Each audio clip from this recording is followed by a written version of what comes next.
Hi, this is a Curvy 3D tutorial where I'll be showing you how I did the colours and materials on these goblins. So we'll be looking at the centre goblin here, and the same techniques apply to the other two. To start off with, I want to change the view panel's camera panel and exaggerate the perspective by changing my camera distance. This will mean that the perspective lines are exaggerated on our goblin. Next, I'm going to select all the metal parts, so the helmet, the shoulder guards and the belt buckles. And with all of these selected, we can change the materials on them all at once, which is convenient. You could also join them together if you wanted, then you could change them all as one object. Just select the last few buckles. So I'm holding Shift and right clicking to select multiple here. Once I've selected them all and the shield, I'm going to right click where it says diffuse light on the little ball there, and I'm going to go to your Documents folder, Curvy 3D and Base Lights, and load up a metal light map. This will add a sort of shiny reflective surface. Next, I'm going to open a bump map. Now this can be scratches or dents or dinks, and I can change the intensity of the bump map with the slider where it says bump map there. So I only want quite subtle scratches on his helmet. If there are any parts where there's sort of black triangles appearing, it probably means that it hasn't got UV coordinates.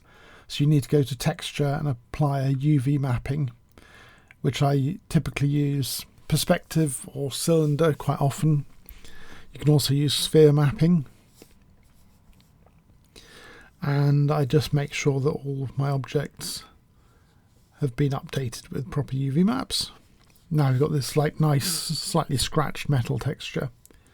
Next, I'm going to go into the skin areas with a rich green colour, using a green highlight colour as well to make it look like a soft skin. I'm going to Control C and then Control F to apply that same colour to the other bits of skin around his body. And then I'm going to go in with a brown colour on bits of his clothes.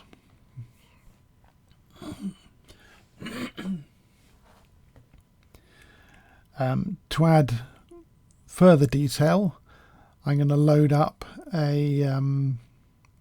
another texture map onto his clothes to give a sort of bumpy effect.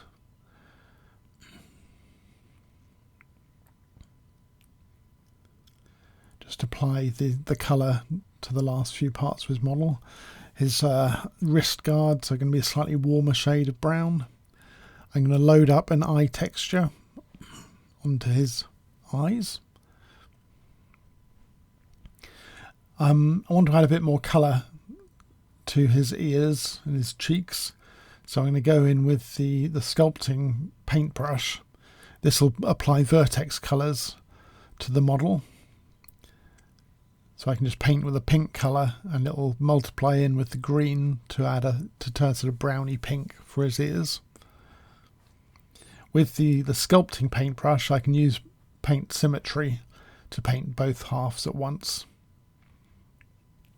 I can change the intensity of the brush, so I do a sort of quite a subtle effect on his lips. I'm going to use a bump map on his skin as well to add a little bit of roughness. Just painting his eyebrows with a thick black brush. So I'll select the skin, select all the skin parts, and then apply a very soft bump map. Again, using a sort of wrinkly effect or a dented effect. This only needs to be a very low intensity bump map to work quite well. Just going in on those clothes items, we're going to apply a bump map to those. So I right click on the images to load a new one, or I left click and hold to select an already used image. We're going to apply that as diffuse texture over these bits of clothing as well. We're going to use the same texture on these belts, but use a slightly warmer red colour.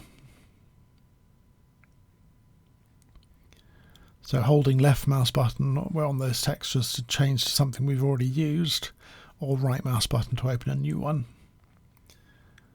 And then Control C, Control F to copy the colours, and then set the textures up by hand.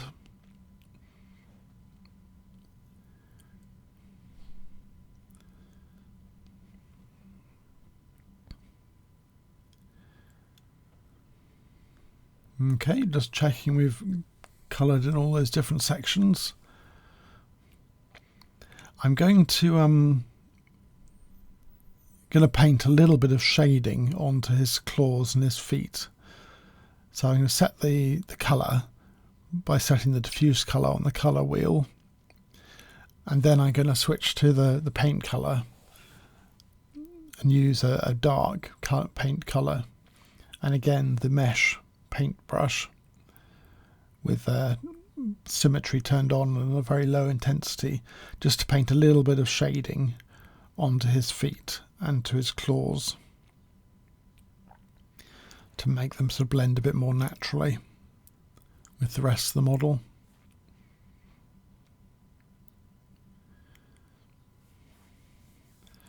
Just apply the texture onto his wrist guards. And that's it pretty much done. I just want to show you a couple more things you can do with the textures. If we open up the view panel, texture placement panel, we can change the scaling in U and V. So that's like the height and the width of the texture as applied to the model. So we can scale it up and down to suit what we want. We can also change the rotation and the offset. So if you've got a more specific pattern on your texture, you can line it up by rotating and offsetting the texture onto the surface. It doesn't change this model much, but sometimes they'll be useful for getting more precise locations. And then finally, I'm going to use the camera panel, change my depth to get rid of all the blue and the red clipped parts of the depth map. And then it's ready to export as a LED screenshot. So that'll save the image with at a high resolution with an ambient occlusion part, which is useful to multiply in to add a little bit more contrast to the image. There's the depth and there's the ambient occlusion.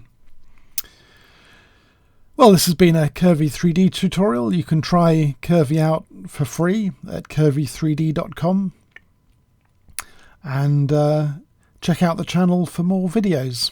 Thanks for watching.